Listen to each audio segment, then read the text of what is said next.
With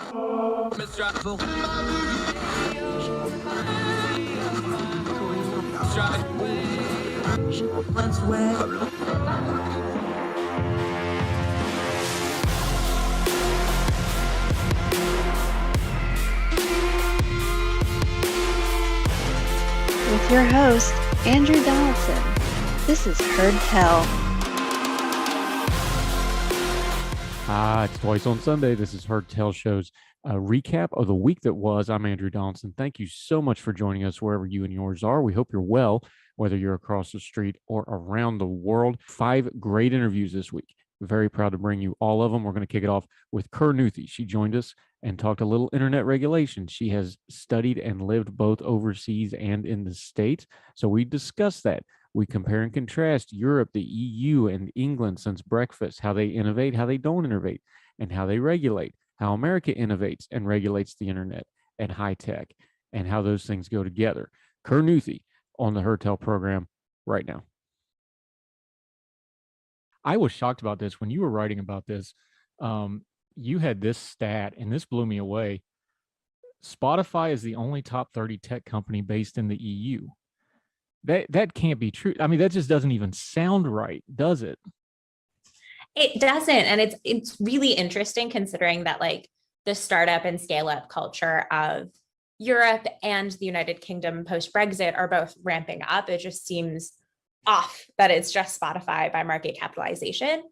But I think that's a sign of how light touch regulation or the way that American tech companies have been able to succeed is working. Light touch regulation made it so that an awkward statement like Spotify is really the only large competitive tech company, according to market cap, is possible. And it's because one side of the Atlantic had light touch regulation that let these companies have low barriers to entry and focus on innovation and disrupting the status quo. Whereas the other side had already heightened barriers to entry and already had a lot of hurdles that startups and companies have to just get past to even be competitive in the international environment. And that is what the internet is. It's an international environment. These companies have global reaches sometimes. And because they have global reaches, a European company is going to compete with American ones and American one's going to compete with Asian ones. It's so interesting, though, because this isn't like we're talking about, developing nations here. Germany, France, Sweden. Germany's one of the world leaders in industrial technology. They're on the cutting edge of that. Most of the world goes there for things like, precision tooling, things like this that you need for industrial thing. Switzerland, of course, world renowned for their banking and their financing stuff. The Netherlands, Spain, Sweden. These aren't developing countries. These are what we would consider frontline economies, top countries in the world, countries that are mostly market-based systems that we think of as being pretty free. The idea that there isn't a major tech company in a Germany or in a Switzerland or even in an England, London's the financial center of the world in a lot of cases, as we've learned with the Russian stuff. That's just shocking to me. But is that not a perfect example of what a little bit of regulation can do? Because we've all seen the European websites where we got to click those extra cookie things, right? And that's not exactly analogous, but it's just an example. Is there any other way to explain that but regulation? Because they innovate in everything else. They just don't seem to be innovating in this. I mean, you're seeing that now post-Brexit. The United Kingdom post-Brexit is outpacing Germany, France, Sweden, all of these countries for like startup investment, venture capital, etc. Like it's become a real contender, and it's going to be really interesting to see in the coming years if that works out for the United Kingdom, because they've maintained the approach that makes them more marketable than Europe. But that's the exact reason why the UK was even able to outpace European countries, is their regulatory system, especially their data privacy, GDPR, has made it not the most friendly area for tech companies to want to go to or start their business. And that's just the nature of free markets and competition. While the European Union may want a heavily regulated environment, and maybe that is what they want, and maybe that isn't what they want, but that's what they have. Companies can just go elsewhere, so can investors. And while customers can probably not move as easily as companies and investment, it's going to always be more consumer friendly and more investment friendly, more innovation friendly, where there is less regulation. Now, you went to school in London. You went to University College of London. You know London well. London is an international city. It's the financial hub for most of the world. It's also a cultural hub. There's the running joke that all the most expensive real estate in London, none of it is owned by the English. It's all, rich people from elsewhere coming in. Talk about the environment, though. Like, do people in London, do they go, well, wait a minute, we're a financial center. We're one of the great cities in the world. Shouldn't we have this? Or is that something that the people think of? And therefore, because it's a parliamentarian system, the government is just kind of lagging behind it? Or is the government ahead of the people there in England? I don't know myself, actually. I think what we're seeing in the UK is they want to start this digital markets unit to create regulation, and they want to force the Competitive Markets Authority to be a little bit more aggressive than maybe it was in the past. But it's interesting. I feel like when I lived there, and just in general, London is an incredibly unique city, just because it is so large and holds so many industries and just so many different sectors of talent. But for the United Kingdom, it seems to be that they're pushing for regulation after having to figure out what the regulatory scheme looks like, especially for digital markets.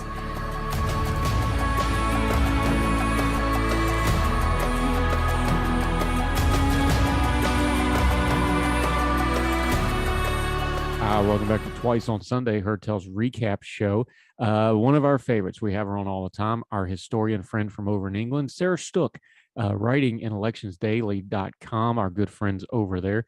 They have these wonderful history pieces she's doing. She's currently doing a series on the first ladies of the United States of America.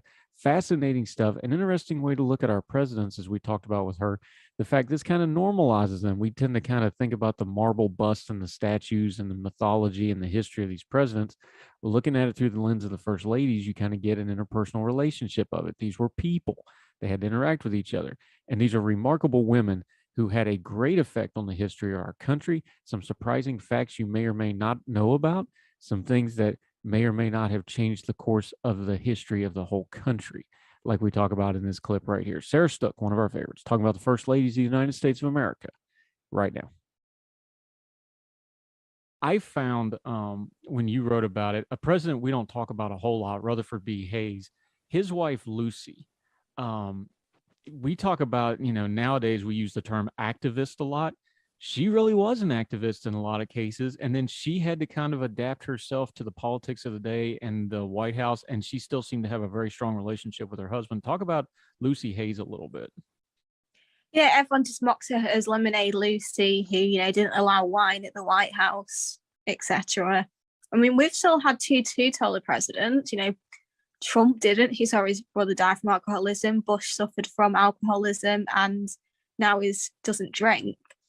But back then, prohibition, temperance was extremely popular, especially among women. They saw husbands coming home drunk and idle, beating their wives and not working, and thought, this is a societal problem.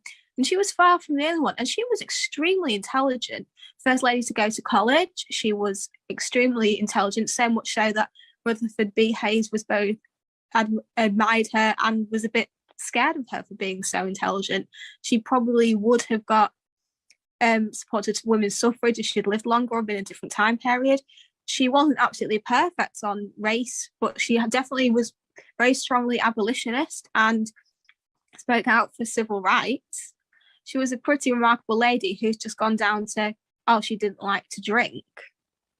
And she's the forebearer. Before her, first ladies were maybe very intelligent, but they weren't, highly educated, as it wasn't expecting women to. But look, several of our most recent first ladies have either got law degrees, PhD, or graduates. Yeah, amazing, isn't it? Talking to Sarah Stook, a little bit of history. Okay, here's one that I love and I've actually studied a little bit. Julia Grant. Grant, of course, speaking of drinking problems, Grant had himself one. Lincoln famously told when the generals tried to get Grant fired, he famously quipped that, "We'll find out whatever brand he's drinking, and I'll give him more and give it to all the other generals because he fights." But when you look at history, the only time Grant drank was when his wife wasn't around. It's very amazing relationship. Julia Dent was her maiden name. Talk about her, very fascinating woman, her family background, and then she got connected to Ulysses S. Grant, who, to put it kindly, was a failure at pretty much everything he did that did not involve the army until the Civil War kind of revived his life. Talk about her a little bit. She was born pretty much to refinement. Her family owned slaves. She grew up very pampered and well off, but she always said, she had a very happy childhood. Her brother was at West Point with Grant and said, "You need to meet this guy. I think you would get along." But obviously they clearly did because they got married. But his parents wouldn't attend the wedding because they were staunch abolitionists and one of the very few presidential parental couples who were still alive when the son became president. So they said, "Oh, you're marrying into a slave-owning family. We've got nothing against Julia. She's fine. But we don't want you marrying into that." And conversely, his father-in-law liked him but said, "I don't think you can provide my daughter in the way I want." And during the Civil War, when he offered Grant, come to the Confederacy, and Grant said no, Mr. Dent just didn't break off ties because he was so close to Julia. Now, when he gets to the White House, Ulysses S. Grant, of course, the great war hero, very troubled presidency, a lot going on. In fact, the term for corruption in the White House for decades after that was Grantism. Some of that's unfair, some of it is fair. We can parse that out some other time. But a tumultuous presidency for somebody who was kind of a living legend. How did she handle her actual time in the White House? She obviously, her husband was very much known for his corruption, as you said, and probably only skated through because he was a war hero. She just said, "Okay, I'll ignore it." And she just got on with it, which, to be fair, there's not really much she can do about it. She may be associated with him because his wife, but she's not political, so she's safe in that respect. So she just sort of got on with it, as many first ladies do. Look at Hillary Clinton during the impeachment and the Lewinsky scandal. She just said, "Okay, I'm just going to crack on with being first lady." And that's sort of a hallmark of many first ladies, going through very hard times without problems. And that's probably how she was raised. You've got a wife and a mother never perturbed by anything. And famously, Grant was practically broke when he died, but he was fighting throat cancer. There's a famous picture of him sitting on the porch in the Adirondacks writing his memoirs. One of the great memoirs, by the way. If you've never read Grant's memoirs, go find it, read it. But he finished them right at the time of his death, and it restored his family's fortune. And she had quite the post-White House career. She kind of became sort of a consigliere to future first ladies, the Clevelands she was very close to. She had a very, very successful post-White House career, advocacy-wise, and just being kind of a who's who in the Washington circles, wasn't she? I think, when I write about her, there was just so much I wanted to give in, but you couldn't do a whole piece on it. And there's probably first ladies I'll write about in the future, ones like Jackie Kennedy, who I just read a biography of her, who had the most amazing post White House life. Hillary Clinton, her political career. There's so much you want to jam into it because, well, there's so much to do. But it's an article about first ladies, so to be fair to them, I will write about more what they did in their time as first lady. But we maybe associate Hillary Clinton more with politics, but Julia Grant, she will always most likely be a first lady as opposed to anything but. Yeah. All right. I've been saving it because this is one of my favorite things you wrote in the first 4 series of this, but you talked about it before. Mary Todd Lincoln was a little hard to get along with. You talked about that ride, her excoriating the general's wife for riding too close to Lincoln. Julia Grant was there for that. She saw that. She tried to intervene. She got her head bit off. And that kind of intersected with one of the most famous things that has ever happened in American history, didn't it? Well, in April 1865, they invited the Grants to come to the theatre with them. Ulysses S. Grant was probably all for it, but Julia Grant said, "No, can't stand her. It will be boring. Let's stay at home. We've been apart for too long. Let's just have some time together." And that night, Lincoln was shot. So A, Grant could have been shot, or B, maybe could have prevented it, because he said if I'd been there would have been a lot more, bodyguards and military. So, she basically saved his life. And I bet she never shut up about that during arguments, did she?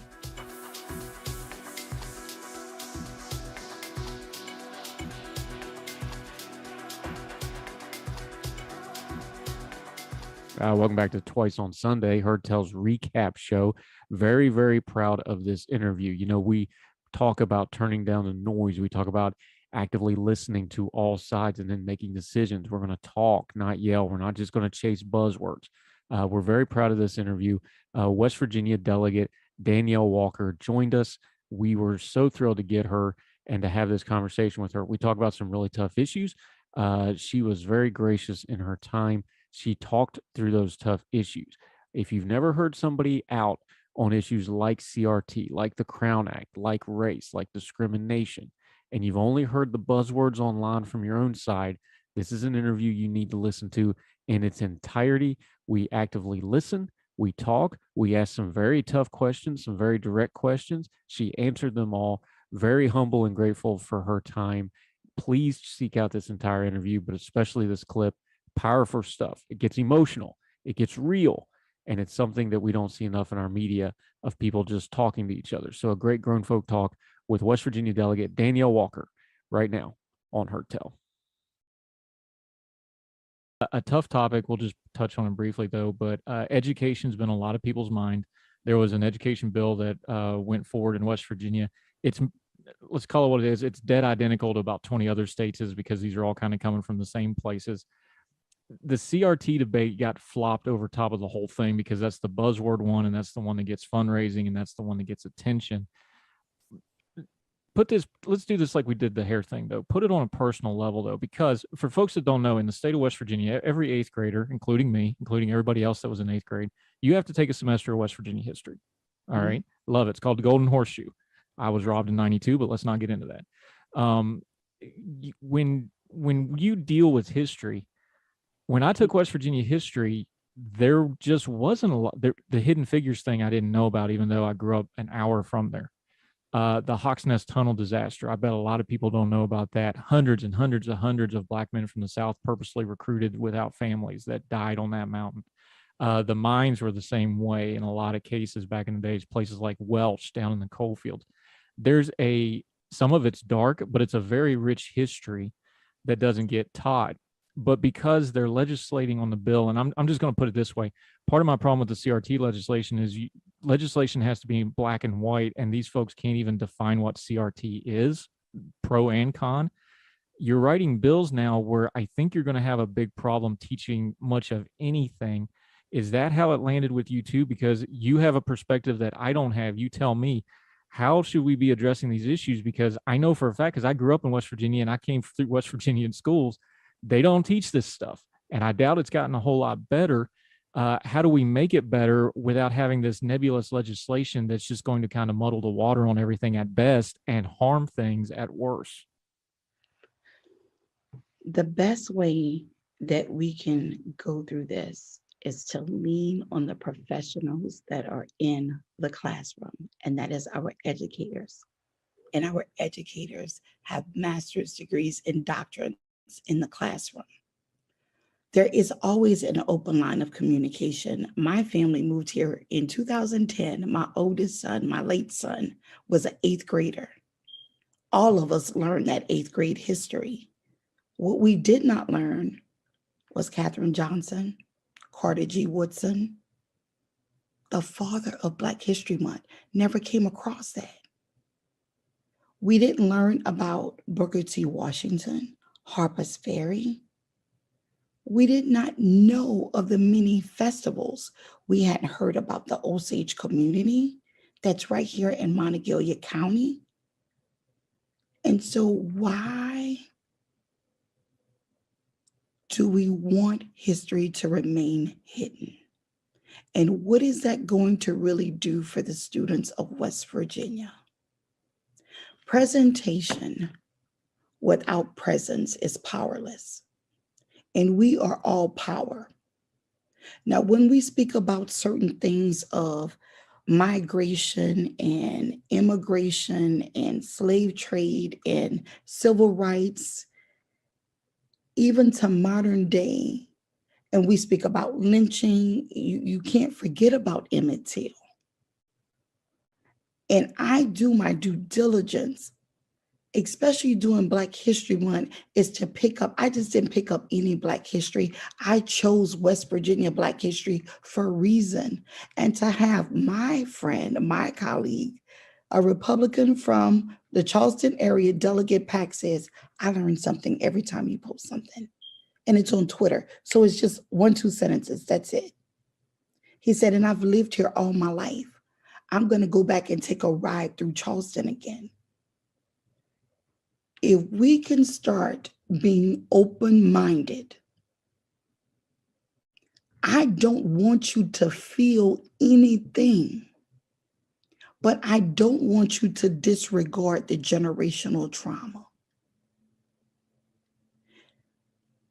Most hurtful is removing books about Ruby Bridges, Martin Luther King Jr., and Galileo from certain school libraries. I have a problem with that because that's the first persons that you use to quote. Katherine Johnson is an honorable American, just as Robert C. Byrd is. But you see Robert C. Byrd named on many hospitals all over, roads, bridges. But Katherine Johnson had to hit the big screen for you to know her name, not even remember it. 36 things in the state of West Virginia with Robert C. Byrd's name on it, for those of you keeping score at home. Talking to Danielle Walker. I want to ask you this question. It's a little indelicate, but I'm just going to phrase it to you the way you said it. Yes. Let me phrase it to you this way. Because the response to this is, I've heard it from friends on the right and the left, some of them too. They say, well, this just makes it too controversial. We want to have a colorblind society. We want to treat everybody equally. You had a quote when you were speaking to a crowd. It was actually during a rally back about 2 years ago. And I wanted to ask you about this because the way you phrased it, I want you to explain it to me and the folks in the audience as well. You said, and I'm paraphrasing it just a bit, you said, the problem with being colorblind is if everybody's colorblind, then they'll never actually see me. What is it you meant by that they won't see you? Because it sounds good. We want to live in a colorblind society. We want everybody to be equal. But what does that mean to you when you say, well, then they don't see me? Does that tie into all that history we were just talking about? It does, and it goes back, and I may get a little emotional. It goes back to being 3.5 years old when my mother and father sat me down and said I had 3 strikes against me. Now, please don't judge my parents because I love them dearly. Number 1, you're Black. Number 2, you're a female. And number 3, I'm sorry, baby, we are poor. I didn't use those things as an excuse. I didn't use those things to keep my head down. I used those 3 strikes to motivate me because my parents were realists, right? So that meant for every application, it asked about my race. How can we have a colorblind society? Whether I apply for a job, whether I'm getting a driver's license, it is a marker of who I am. Race. And so where does the color blindness come from? Now, many folks can say that this is my religion, this is what's in the Bible. Well, then that's discriminatory also, because not everyone practices a religion. Not everyone reads the Bible. It is my faith, and I hold it near and dear to my heart. But when you say you want to be colorblind, do you blind out my natural hair? When you say you want to be colorblind, do you blind out my tattoos, when you say you want to be colorblind, do you take away my statute of being a 6 foot, 300-pound woman? Do you go colorblind if you see my sons walking into a store and you clutch your purse? Do you go colorblind when you see certain people wear certain clothes, listening to certain music? So when are we actually truly colorblind? We are human. So I need you to see me. I need you to see beyond this beautiful Black skin that I was so graciously blessed to be in. I need you to see the mind. I need you to not only hear the words that's coming out my mouth, but I want you to understand them. I want you to be an active listener. I want us to work together. I don't want a hand out. I need a hand up at times, but just as I'm reaching my hand up for you to help me, my other hand is reaching for someone else to come to that same level. This is true equity. But we can't ask for diversity, equity, and inclusion if you're not seeing me. So I need you to see me, all of me.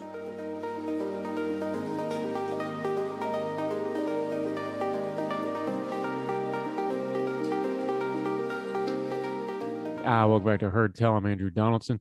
Russia and Ukraine has been dominating both the news and our little program. We've talked about it just about every day in the 40 some odd days since Russia's illegal, immoral, and ghastly invasion of Ukraine. But what set some of this off, of course, was the energy policy over there, especially natural gas. That's what fuels the oligarchs. That's what fuels Putin's power, is their gas and natural resources and the way they can hold that over Europe's head. We turn to another of our great Young Voices contributors. Lindsay Kaiser was on the program. A wonderful conversation, wide-ranging, talking about Gazprom, the Russian energy giant that is the bankroll for the oligarchs and all the mess that Putin does over there. But we also talk about things like infrastructure here in America, pipelines, ports, how now that our president has gone over there and wanting to increase our exports, which is a good thing, there's also policies that should have been done for a long time in the past to get us ready to be able to do that, and how the current crisis should shape our policy and our thoughts going forward so we're better prepared for the next one. Lindsay Kaiser talking gas, talking energy, talking policy, and a little bit of infrastructure to boot on Heard Tell right now. You mentioned a minute ago, let's talk infrastructure here for a minute, because we have 7 liquefied natural gas processing plants on the East Coast and the Gulf Coast for obvious reasons. Because when we're talking about pipelines in America, pipelining that stuff to the ports is the part of that you need to really export this energy. So now that we mentioned the deal for 15 billion cubic meters of gas going to Europe. They want to scale that up to 50 billion by next year. But to really do stuff like that, you have to have the pipeline infrastructure and you have to have the port infrastructure. And this isn't Biden's fault because he's only been in office for years. We have neglected this kind of infrastructure for decades for various reasons, from economical to political to environmental. Sure. These are the things that you have to be doing all the time ahead of time, because when the crisis comes, they're years away and it could have been a solution right now, isn't it? Right. Yeah, absolutely. And, you're right, of course, that the lack of pipeline infrastructure is something that has sort of dominated American energy policy since long before President Biden was in office. But it certainly doesn't help that he has fought tooth and nail to keep the Keystone XL pipeline closed, something that a lot of, congressmen have fought to reopen, including Congressman Pete Stauber from Minnesota. And, the thing about reopening Keystone XL is that it would really improve natural gas availability in the US. And it would also help Europe avoid, supporting a brutal regime to maintain its own energy security. But yeah, it's a tough look. And it's also interesting because it goes back to this thing about optics, right? It's like, okay, so you really do want to help Western Europe get its oil and gas, imported from the US. That's fantastic. And yet you won't support the infrastructure that's necessary in order to make that pipeline, dream like a reality. we talk about the pipelines, and I understand there's environmental concerns. Yeah. But when the pipelines, though, and I know there can be leaks and things like that. The idea of the pipelines is you get it off the roads and you don't have to truck this stuff, and it flows smoother. There's environmental and in fact, the one that they were trying to put through Appalachian, that would have been carbon neutral if that's something you're really worried about, the way they had designed that one.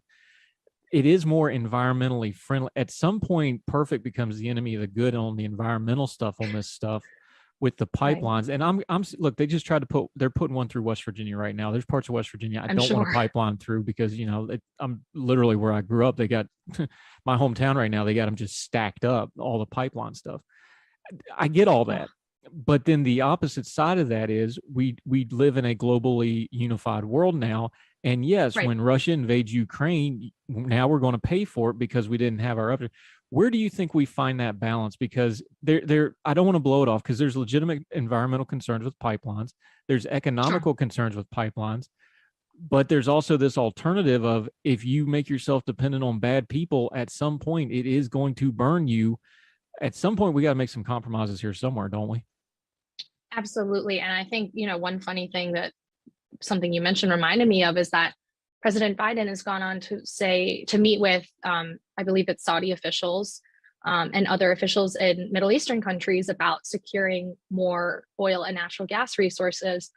And it sort of makes you wonder, you know, are these the nations that we'd like to pair up with? If pairing up with Russia, resulted in an invasion of Ukraine, and now we want to go pair up with the Middle East, not exactly a very democratically friendly place, not exactly a place that cares a lot about the environment, historically speaking. Instead of, you know, making sure that if we pipe this oil and gas at home, we can put on our own environmental controls, right? If we produce it at home, you know, refine it at home, we can control the way that it would impact the environment much more than if we just buy it from somebody else. So I think it's another question that goes into understanding the balance between improving domestic energy supply or buying it elsewhere and not having that environmental burden on our own land. See, I like the way you put it is important too, because you wrote about this when you were writing an International Policy Digest about natural gas being America's greatest weapon. Weapon's kind of a, you know, an analogy there. But it really is the case here because Putin has weaponized his energy sector. We already know the mess we've been in the Middle East for decades and decades over oil. At some point, clean energy will be weaponized by people. I fear it will be because China dominates the raw minerals that we need to make batteries for all this electrical vehicle. The idea that these things are not going to be weaponized at some point is foolish. Shouldn't we treat resources like natural gas, like, you know, the raw minerals that are needed for batteries for the EV stuff that's coming in the future? Right. Shouldn't we treat these things as strategically important geopolitically and not just, I think we compartmentalize this stuff too much, like, well, this is an energy issue or this is an environmental issue. Shouldn't this be more of a holistic, may not be the right term, but this stuff all goes together. Shouldn't we approach it that way so that we're seeing it in a healthier manner of like, look, we need to make a little bit of a compromise on the environmental part of this, and we're going to make a little bit of a compromise on this because we're going to keep us out of a geopolitical war. Shouldn't we be thinking about it more that way instead of just getting in our niche little policy sectors and not putting it all together into a complete picture?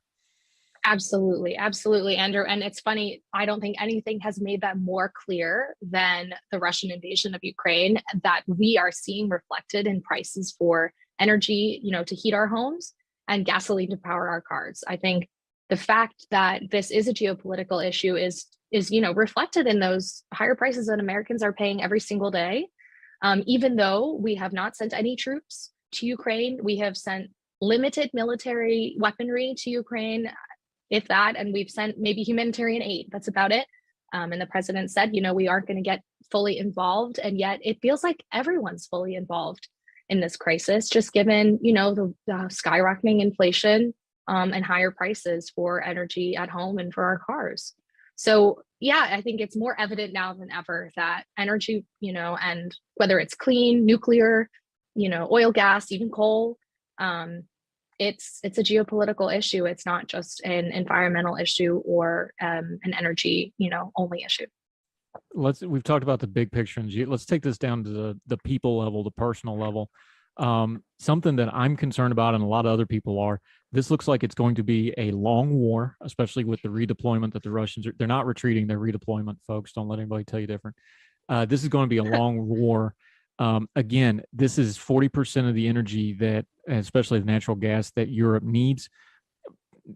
Go look at a map. Europe is on the longitude with Maine. They're a lot more north of us.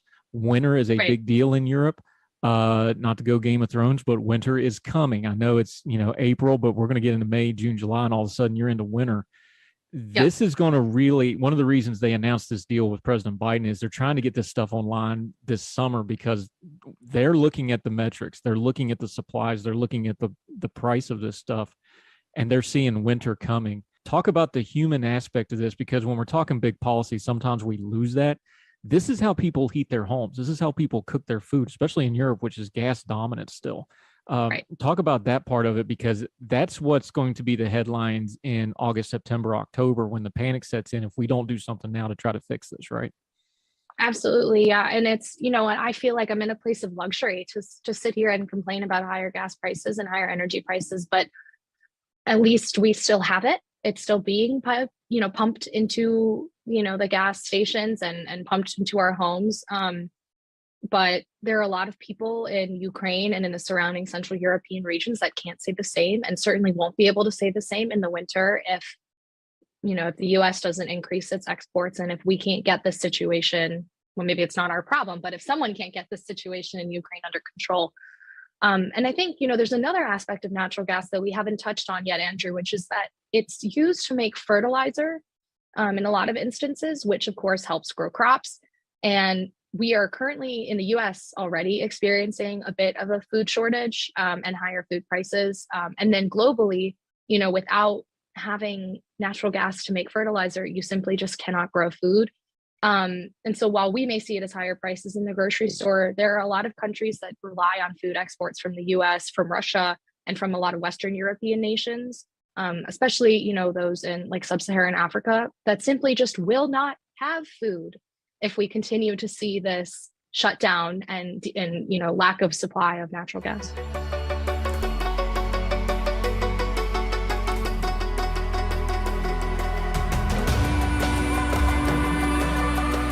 Welcome back to Twice on Sunday, Herd Tell's recap show. Been looking forward to this one. My good friend and yours, Stephen Kent, on the program. Stephen, whether you might not know it or not, was instrumental in me doing a podcast that turned into this program in the first place, and we thank him greatly for that.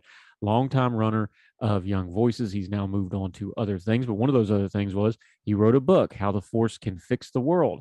It's a book about Star Wars, how the philosophy and lessons from it could better our culture and politic discourse and the way we do things in the real world, even though that was written for science fiction. It's a great book. We had him on to talk about it, and it became a little bit more apropos because the owner of the rights to Star Wars right now, Disney, finds themselves in a little bit of cultural trouble right now with another controversy. So it all tied together. It was good timing, and we enjoyed our conversation with him very much. Our friend Stephen Kent, Star Wars, on the page, on the screen, and what we can do with it in real life right now on Herd Tell.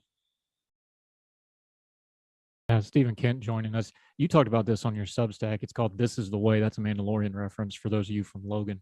You were talking about this on your Substack. You actually broke it down into an equation where you were talking about satisfaction and success and failure and making that into almost like a math equation and trying to, how would you say, maybe like get the mix of those three things right so that they come out right.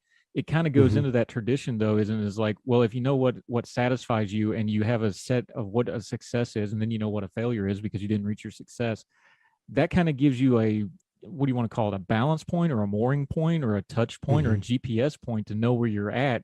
Because like you said, the media environment now, it's coming at you all the time from all sides, and it wants you to be immersed. That's the word you always hear, is immersed in media. Can something like just a simple equation like that of satisfaction, success, and failure, can that give you kind of a mooring to not get lost in all that? Yeah, well, that equation fully is credited to Arthur Brooks, formerly of the American Enterprise Institute, and the author of a new book called From Strength to Strength, where he is basically outlining how our kind of consumer hyper-focused attention economy has recategorized happiness as what you have plus what you want plus what you want plus what you want. And basically, it's a never ending stream of things that you want, and your happiness is never fully achieved. The equation that is offered instead is happiness equals what you have divided by what you want. And so this basically points you in the direction of doing a pretty rigorous audit of the things that you want and being grateful for the things that you have. Happiness is not going to be found necessarily in a bucket list of things that you want to do by the time you die, but more so in thinking about the things that you, I don't know, not that you want to add to the list of the things that you've done, but what are the things that are left undone in your own life that already exist in your scope of influence? Not what are things that you need to go seek out and find to do, but what are things that are like right under your nose that need doing, that you have direct responsibility over? Yeah, you talk about it that way. One of the other traditions, we talked about the Stoics a little bit. A lot of Star Wars, George Lucas pulled from Japanese culture, specifically the samurai culture, samurai movies. In fact, for the folks that don't know, A New Hope was, we'll be generous and call it an homage to a movie called The Hidden Fortress. It's got a lot of parallels to the great Kurosawa films. In fact, there's that famous picture of Kurosawa on set at The Empire Strikes Back, which is a really cool pop culture reference for folks that get it. The Japanese samurai tradition, not diametrically opposed to the Stoics, their thing was preparedness. You're always prepared to do your duty. And then there was a humility that came of that kind of quiet strength sort of thing. That kind of goes through the Star Wars stuff too. And you wrote about that on This Is the Way also, of one thing we can control, like you talked about before, is our own preparedness. We can't control, war breaks out in Ukraine. We can't control inflation individually, but we can control our preparedness. So when crisis does come up, we have some toolkit stuff to not get overwhelmed by it, don't we? Yeah, I mean, I think part of living in the modern world is feeling perpetually stressed out and burdened by 1,000 inputs coming at you from every direction. And with that does not come empowerment. It really comes a huge creeping sense of powerlessness. One of the things that I had picked up from the Star Wars story, and particularly as a Star Wars fan, very, very simple piece of advice here that is shared by Qui-Gon Jinn in Star Wars Episode 1, The Phantom Menace, when he's talking to Obi-Wan, and Obi-Wan senses sort of a looming darkness. He has a bad feeling about something, which is a classic Star Wars ism. But he says to keep your mind here and now in the moment where it belongs. And Obi-Wan responds, but Master Yoda said I should be mindful of the future, not at the expense of the moment, is what Qui-Gon responds. And I think that for me has been something that has informed how I try to think a lot about news consumption. There is a cost to every story you read about war in Ukraine, about war crimes being committed by Russian soldiers. There's a cost to those things. We sort of think about information as this pure, it's neutral. It's like things that we're putting in. It's just data we're consuming, but it doesn't have any sort of cost for us in our day-to-day lives. That's not true. The amount of time that you spend thinking about things going on overseas is time that you are not spending thinking about making sure that your bank account is in order, making sure that you have trimmed certain investments from your portfolio to be more lean and mean for a potentially bad economy. What is the point of watching CNBC and seeing how bad the housing market could get in the next couple of months, unless you are actually calling your mortgage advisor to see about getting a refinanced rate? Like, my point here is not to tell you to go buy gold or refinance your mortgage.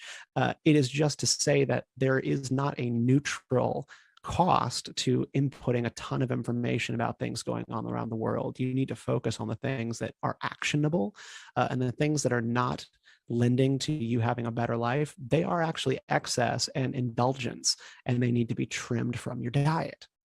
Yeah, and there's one of those philosophical things that you find it in the Stoics, you find it in Eastern philosophy as well. As we don't do a real good job, especially as Americans, especially in the current media environment, we don't do a real good job with no. Like, we just don't know how to say no to incoming information, or worse, we get into a rut where all we want is a certain kind of information. is it, I hate to use this term because it's kind of nebulous, but people talk about mindfulness, but that's really the only term I can think of, is you have to have a mindfulness of understanding where you're at, because like I've pretty much cut out, even though it's kind of my day job, I've almost completely cut out network news in the US. I just had to, because I can't do what I need to do and watch that stuff all the time. Because it just, yeah, I mean, it's kind of it's kind of a centerpiece of Star Wars. You hear it in almost every single movie. Someone will say, "Search your feelings," and it's they're saying that because when you have emotional reaction to a thing, a person, somebody makes a joke about your wife, right? Will Smith, the feelings that wash over you are not coming from nowhere. And the right thing to do, the mindful thing to do, is to try to spend time reflecting on the why of those feelings, what is informing where that thing is coming from. I think probably with Star Wars, the main thing that characters deal with in that book, or in those movies, and I write about a lot in my book, is the fear of loss. So you have Anakin Skywalker, who becomes Darth Vader, primarily is motivated by a fear of loss. He has bad dreams about losing people that he loves, and he wants to try to take certain actions to stop that from happening. Yoda in a great scene in episode 3 tells him that he needs to focus on his attachments and learn to be okay with letting go, learn to let go of all that he fears to lose. That is nice advice, but it's actually not very practical. It would be much more practical. It would be much more practical for someone like Anakin to sit down with a medically licensed professional to actually talk to him about his really awful childhood, where he was a slave, right? He grew up on Tatooine in slavery, living a life where he had no autonomy, no ability to make choices. Every choice was made for him. His entire existence was sort of marred by his agency being completely taken away. And as an adult, go figure, he's obsessed with agency. He's obsessed with always being able to make sure that if something bad is going to happen, or there's a possibility of something bad happening, that he has the ability to stop it. That doesn't come from nowhere. Someone like him needs to be mindful of his feelings and mindful of where he came from to inform who he is today. We all have to do that in our own lives and try to account for, why do we feel the way that we feel when we read a certain story, or we have a debate with our aunt or our uncle who's politically different than us? Why does it agitate us when they disagree with us or say something wild and out there?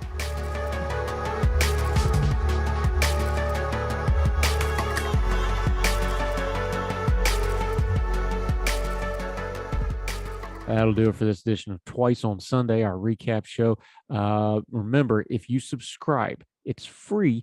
YouTube, all the podcasting platforms, live streaming with our radio partner, Big Talker Network, every weekday, brand new episodes, full episodes, news of the day, turning down the noise of the news cycle. We always have a great interview. So until we talk to you again, wherever you and yours are across the street around the world, we hope you're well. We hope you are well fed. And we can't wait to talk to you again soon on Heard Tell. All the music on Heard Tell is provided under a Creative Content license from monstercat.com.